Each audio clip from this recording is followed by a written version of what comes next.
Bismillahirrahmanirrahim. Assalamualaikum warahmatullahi wabarakatuh. Alhamdulillahirrahmanirrahim. Hari ini kita masih bisa bertemu ya, walaupun Ibu masih menjelaskan dengan kondisi yang seperti ini. Di pertemuan hari ini bisa dikatakan mungkin ini pertemuan terakhir untuk kelas 12, karena ini adalah materi terakhir juga untuk di kelas 12. Hari ini kita akan belajar yaitu mengenai bioteknologi.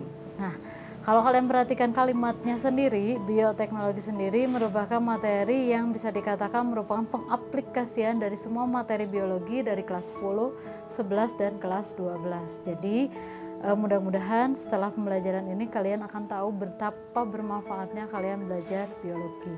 Seperti biasa, Ibu akan jelaskan dulu tujuan pembelajarannya. Yang pertama yaitu untuk mengetahui mengenai definisi dari bioteknologi.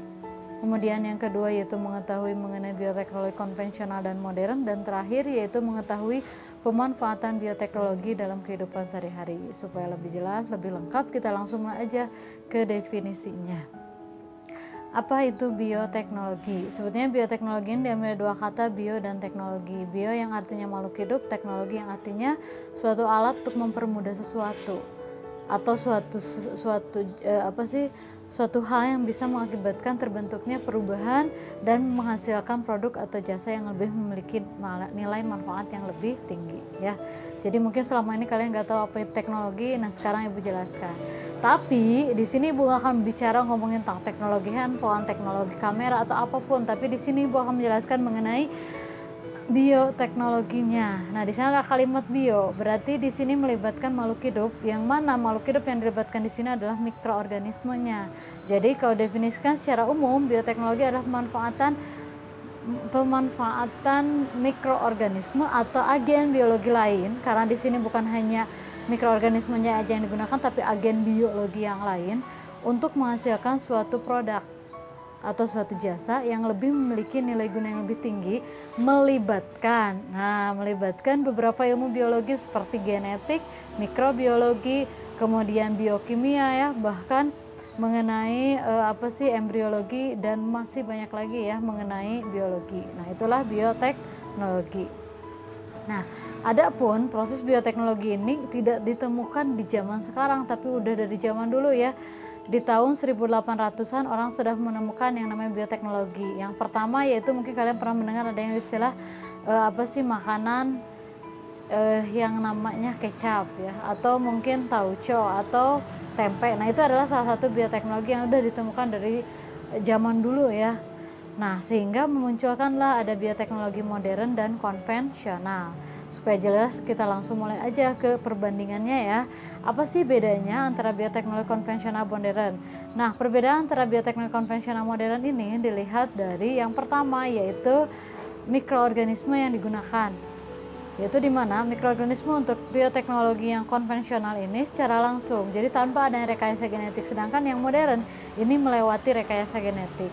Kemudian yang kedua, proses pembuatannya sendiri. Biasanya ini sangat, untuk yang konvensional ini biasanya sistematis, tapi tidak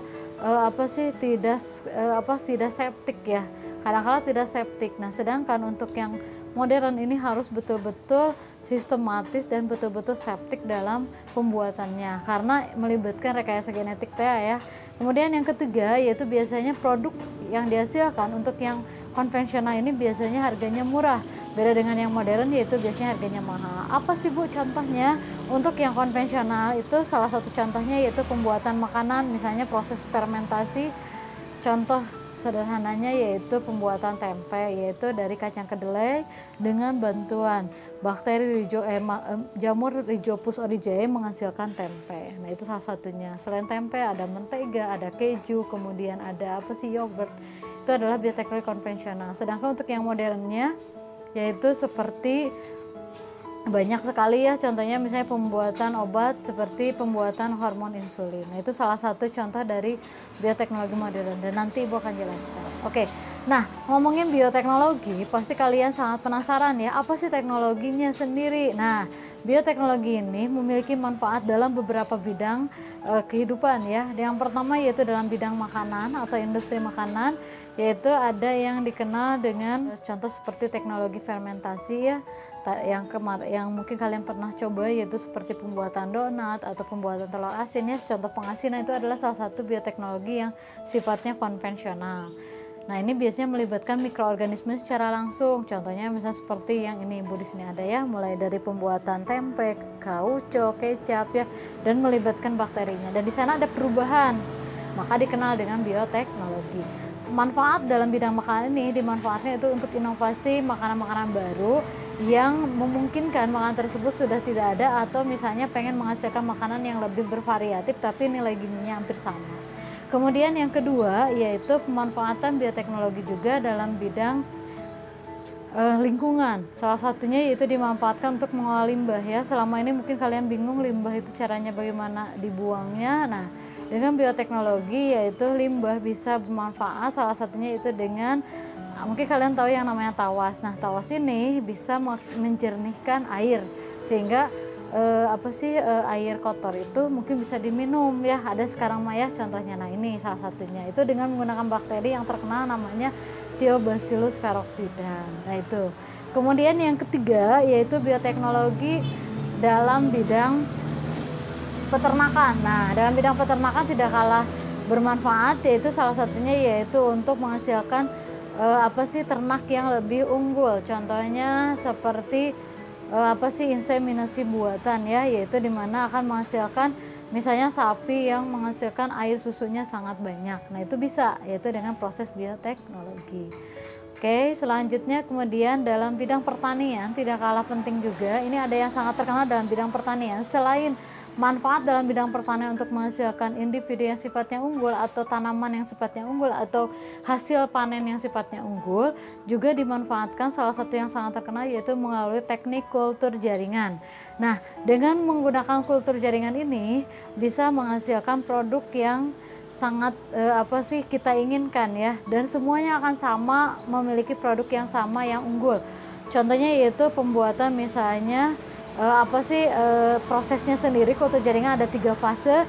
Yang pertama adalah panlet, yaitu dimana di sini pengambilan sel yang sifatnya somatis.